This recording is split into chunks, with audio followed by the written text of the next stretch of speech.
नमस्कार, आप देख रहे हैं आपका अपना Chambal Ghosh news channel. Chambal Ghosh news channel की खबरों को देखने के लिए चैनल को लाइक, शेयर एवं सब्सक्राइब करना ना भूलें। धौलपुर जिले के कोतवाली थाना पुलिस ने मौरौली क्षेत्र में अवैध चंबल बजरी के स्टॉक एवं परिवहन करने वाले वांछित अपराधियों के विरुद्ध धरपकड़ अभियान के तहत कार्रवाई करते हुए 4 आरोपियों को गिरफ्तार किया है। साथ ही चंबल बजरी भरे हुए 2 ट्रैक्टर ट्रॉली भी जब्त किए हैं। कोतवाली थाना प्रभारी अध्यात्म गौतम के नेतृत्व में कार्रवाई करते हुए मुखबिर की सूचना पर अलग अलग गठित टीमों के द्वारा मौरौली मोड़ एवं कामरे कपुरा मौरौली रोड से 2 ट्रैक्टर माई ट्रॉली अवैध चंबल बजरी भरे हुए पकड़े हैं। साथ ही पुलिस टीम द्वारा गांव मौरौली बिछिया, नथुआपुरा, बरेलापुरा, बड़ापुरा तथा चौकीपुरा में कॉम्बिंग व सर्चिंग करते हुए मारपीट एवं अवैध चंबल बजरी के प्रकरणों में लंबे अरसे से फरार चल रहे थे अपराधियों को दबिश देकर गिरफ्तार किया।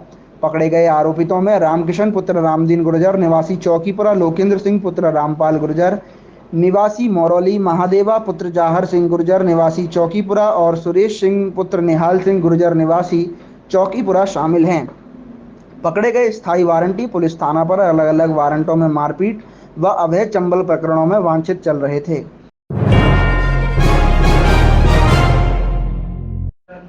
आम आदमी पार्टी ने जिला कलेक्ट्रेट कार्यालय में ऑटो टेम्पो की लंबित मांगों को लेकर एक ज्ञापन दिया, जिसमें मांग की गई धौलपुर सिटी में चलने वाले ऑटो टेम्पो की परिधि बढ़ाकर 6 किलोमीटर की जाए। साथ ही इन्हें सिटी में खड़ा होने के लिए स्थान चिन्हित करके दिए जाएं। जब यह अपने टेम्पो रोड पर खड़े करते हैं तभी पुलिसकर्मी द्वारा चालान काट दिया जाता है। ई चालान हजारों रुपए में होता है। चूंकि ऑटो टेम्पो एक बहुत ही गरीब तबके के व्यक्ति के गुजर बसर का जरिया है, चालान के बोझ तले यह लोग मानसिक रूप से प्रताड़ित हो रहे हैं और गलत कदम भी उठा लेते हैं। आम आदमी पार्टी ने मांग की कि इनकी सभी जायज मांगों का तुरंत समाधान किया जाए, अन्यथा पार्टी ऑटो टेम्पो यूनियन के साथ मिलकर धरना प्रदर्शन और चक्का जाम करेगी।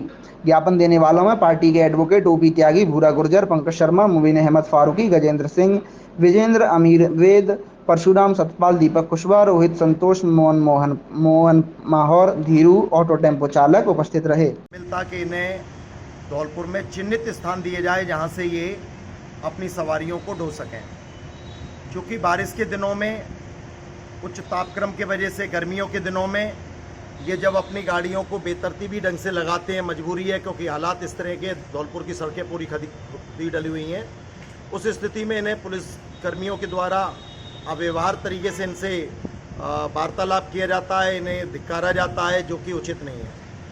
तो जिला कलेक्टर साहब के माध्यम से आज हमने ऑफिस में एक ज्ञापन दिया है, जिसमें इनकी मांगों को बोला गया है कि भाई इन लोगों को एक तो स्थान चिन्हित किए जाए और स्थान चिन्हित के साथ साथ इनकी जो परिधि है, इनका एरिया है, इनको कम से कम 6 किलोमीटर की परिधि में इनको ऑटो को लाने ले जाने की सुविधा दी जाए।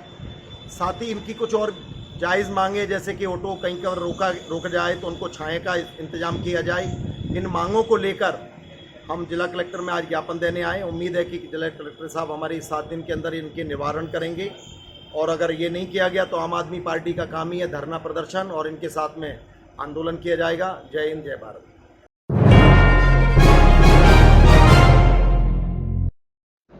मतदाता सूची के विवरण को आधार से जोड़ने और प्रमाणीकरण के लिए स्वैच्छिक आधार पर मतदाताओं से आधार डाटा का संग्रहण करने हेतु दिनांक 1 अगस्त 2022 को कार्यक्रम की औपचारिक शुरुआत जिला निर्वाचन अधिकारी द्वारा की गई।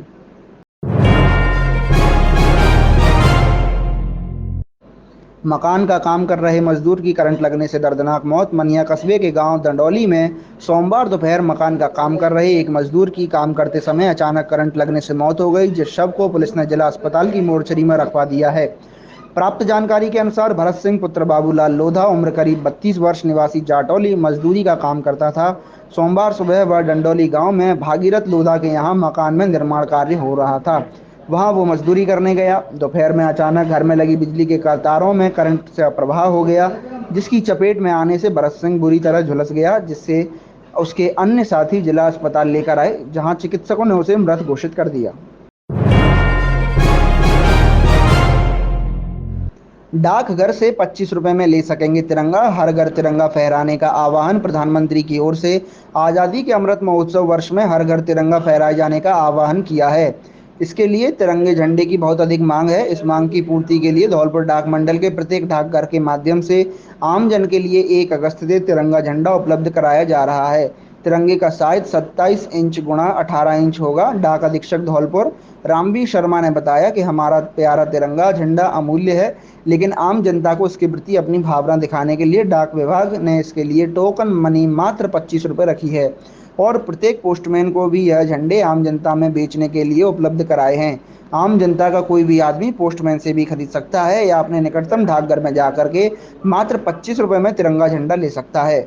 विपणन अधिकारी रोहित गुर्जर मानपुर ने बताया कि आज़ादी के अमृत महोत्सव वर्ष में 13 अगस्त से 15 अगस्त तक हर घर तिरंगा फहराने के अभियान में प्रत्येक घर तिरंगा पहुंचाने के लिए देश में डाकघरों की महत्वपूर्ण भूमिका होगी।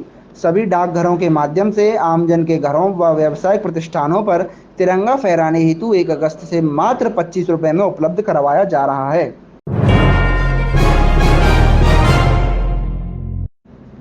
शनिवार रात चोरों ने शहर की पीएनबी बैंक में सेंध लगाकर चोरी की वारदात को अंजाम देने का प्रयास किया। बैंक के सिक्योरिटी फीचर्स मजबूत होने की वजह से चोर बैंक से बिना चोरी किए बेरंग लौट गए।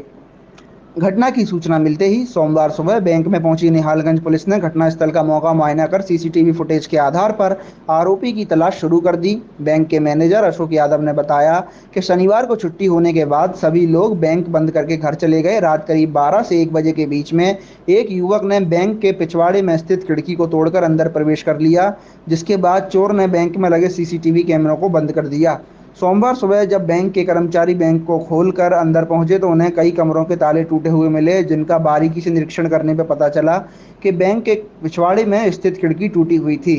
बैंक में चोरी की आशंका को देखते हुए निहालगंज पुलिस को बुला लिया गया। थाने के सब इंस्पेक्टर महेंद्र सिंह ने घटनास्थल पर पहुंचकर सीसीटीवी फुटेज देखे, जिनमें एक युवक बैंक की खिड़की तोड़कर अंदर घुसते हुए नजर आया, जिसके बाद उसने सीसीटीवी को बंद कर दिया। सब इंस्पेक्टर ने बताया बैंक की सिक्योरिटी फीचर की वजह से चोर चोरी की वारदात अंजाम नहीं दे पाए। वहीं कर्मचारियों के मुताबिक सीसीटीवी बंद करने के बाद चोर के साथी अंदर घुसे थे, जिन्होंने चोरी करने का प्रयास किया, लेकिन सीसीटीवी बंद हो जाने की वजह से उनकी बैंक में मौजूदगी नहीं दिखाई दे रही। बैंक में चोरी की वारदात विफल हो जाने के बाद पुलिस ने सीसीटीवी फुटेज में दिख रहे युवक के हुलिये के आधार पर आरोपियों की तलाश शुरू कर दी है। वहीं पुलिस ने बैंक मैनेजर द्वारा दी गई रिपोर्ट पर मामला भी दर्ज कर लिया है। ब्रांच धुलकोट में जो इंसिडेंट हुआ है ये एक अटेम्प्ट था, जिसमें किसी प्रकार की कोई केस को नुकसान नहीं हुआ और हमारे पास जितने भी चीज़ें लगी हुई हैं उनमें एविडेंस है, हमने एचएसओ साहब को प्रोवाइड करा दिया है। फर्दर इन्वेस्टिगेशन जारी है। व्यवस्था के लिए हमारे यहाँ पर पर्याप्त व्यवस्था है, टेक्निकल और मैनुअल दोनों। बैंक के द्वारा हम गार्ड उपलब्ध कराते हैं, प्लस जो स्टाफ रहता है वो भी अवेलेबल। कितने गार्ड तैनात हैं? हमारे यहाँ पर अभी गार्ड तैनात नहीं है, लेकिन जो मैनिंग रहती है वो दिन में रहती है। ठीक है, रात्रिकालीन कोई व्यवस्था नहीं है? टेक्नोलॉजी से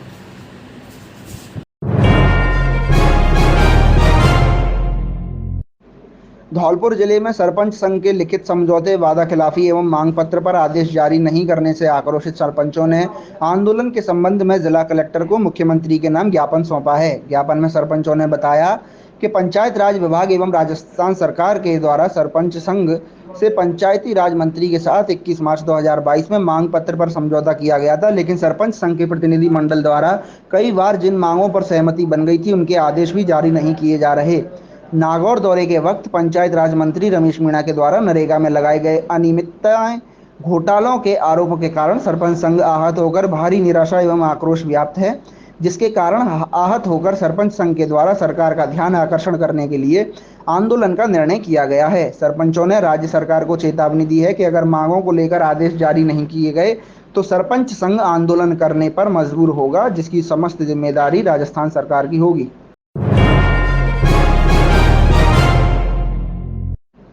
ISCI फाउंडेशन लगाएगा 1 लाख को। ISCI फाउंडेशन के द्वारा धौलपुर वन क्षेत्र में सीड बॉल्स के माध्यम से 1 लाख वृक्षारोपण करने की कार्यक्रम की आज शुरुआत की गई। एनजीओ की डायरेक्टर श्वेता जी ने बताया कि धौलपुर के वनों को फिर से हरा भरा करने के लिए उनकी संस्था इस बार वन विहार क्षेत्र में पहले से चिन्हित जगहों पर 20 हेक्टेयर क्षेत्र के अंदर यहाँ के मूल प्रजाति के बीजों से 1 लाख सीड बॉल्स बनाकर पौधरोपण करेगी। उनकी संस्था इस कार्य को जोड़ो इंडिया के साथ मिलकर कर रही है। इस कार्यक्रम में राष्ट्रीय चंबल अभयारण्य के डिप्टी कंजर्वेटर अनिल यादव ने पूर्ण सहयोग प्रदान किया व रेंजर रणवीर ने वन विहार में जगह चिन्हित करने में पूरी मदद की। आज ISCI फाउंडेशन की मोदी तिराहा स्थित धौलपुर शाखा में इस कार्य की शुरुआत की गई। मुख्य अतिथि के रूप में धौलपुर PG कॉलेज के प्रिंसिपल सुरेंद्र जैन ने भारत माता के समक्ष दीप प्रज्वलित कर शुरुआत की। उनके साथ विशिष्ट अतिथि के रूप में डॉक्टर देवेंद्र, कॉलेज प्रभारी डॉक्टर अनुज, अखिल भारतीय पूर्व सैनिक सेवा परिषद के प्रांतीय सचिव प्रणब मुखर्जी व धौलपुर के अध्यक्ष जयंत मोदी मौजूद रहे। मुख्य अतिथि सुरेंद्र जैन ने ISCI फाउंडेशन द्वारा शुरू किए गए इस कार्यक्रम को धौलपुर जिले के वनों को हरा भरा बनाने की दिशा में एक बहुत ही अद्भुत प्रयोग बताया व उन्होंने कहा कि इसी तरह नई पीढ़ी के बच्चों को आगे आकर पर्यावरण के लिए कार्य करना चाहिए। जयंत मोदी ने कहा कि नई पीढ़ी के बच्चों को इस तरह के कार्यों में काम करते हुए देखकर वह बहुत प्रेरित हुए। NGO के डायरेक्टर मोहित जी ने बताया कि उनकी संस्था के वॉलंटियर्स व समुदायों के साथ मिलकर अभी तक 40,000 सीड बॉल्स तैयार किए गए हैं, जिसमें धौलपुर के वनों में पाए जाने वाले मूल प्रजाति के वृक्षों के बीजों का इस्तेमाल किया गया है, जिसमें देसी बबूल, बेलपत्र, आंवला, इमली, नीम, बरगद, पीपल इत्यादि शामिल है। इन बॉल्स में गोबर से तैयार खाद व काली मिट्टी का उपयोग किया गया है। यह सीड बॉल्स 2 साल तक खराब नहीं होती व बारिश के समय बहुत ही अच्छे से अंकुरित हो पाती हैं। इस कार्यक्रम में वॉलंटियर्स सिद्धार्थ व कार्तिक के साथ सीड बॉल्स तैयार करने वाले वॉलंटियर्स भी शामिल थे।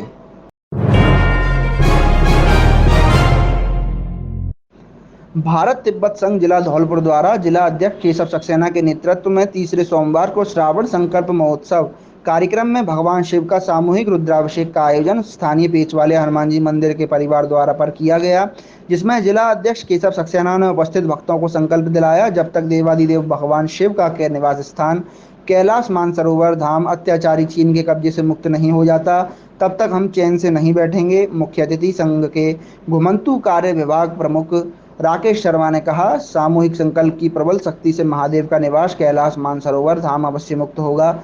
युवा महामंत्री ब्रजमोहन शुक्ला ने कार्यक्रम में पधारे शिव भक्तों का आभार व्यक्त किया। कार्यक्रम में पुजारी गोपाल त्रिपाठी, केशव सक्सेना, राकेश शर्मा, दुष्यंत शर्मा, मुकेश श्रीवास्तव, केदार कुशवाहा, चैतन्य श्रीवास्तव, दुष्यंत शर्मा, ब्रजमोहन शुक्ला, अमित मुदगल, पंकज थापा, शिखर सक्सेना, हिमांशु चैनपुरिया, योगेश शिकरवार, अभिषेक, अभिनव गुप्ता, मोनू, आदित्य शर्मा, पूनम शर्मा कैलाश मानसरोवर मुक्ति हेतु संकल्प लेकर एक लोटा जल शिव को अर्पित किया।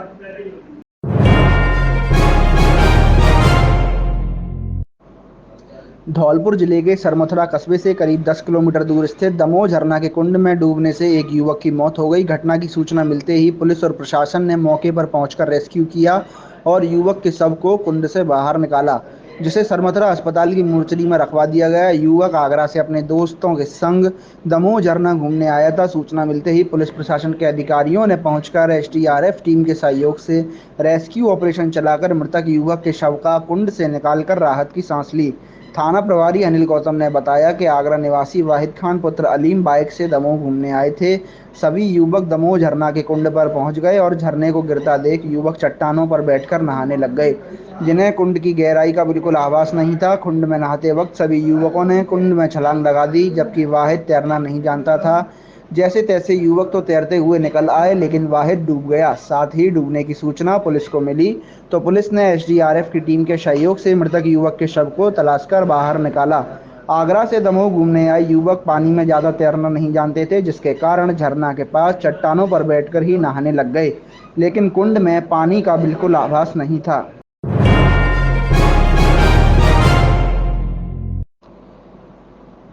युवा ब्राह्मण समाज बसेड़ी की कार्यकारिणी का उठा हुआ गठन, सर्वसम्मति से अश्वनी पाराशर को बनाया गया अध्यक्ष। पूरा पाटौर मार्ग पर रविवार को युवा ब्राह्मण समाज बसेड़ी की बैठक आयोजित हुई।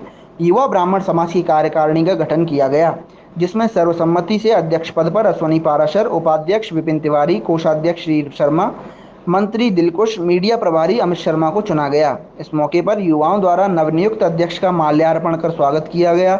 नवनियुक्त अध्यक्ष पाराशर ने कहा कि वह समाज के प्रत्येक व्यक्ति को साथ लेकर समाज के लिए कार्य करेंगे और समाज को आगे बढ़ाने के लिए प्रयत्न करेंगे।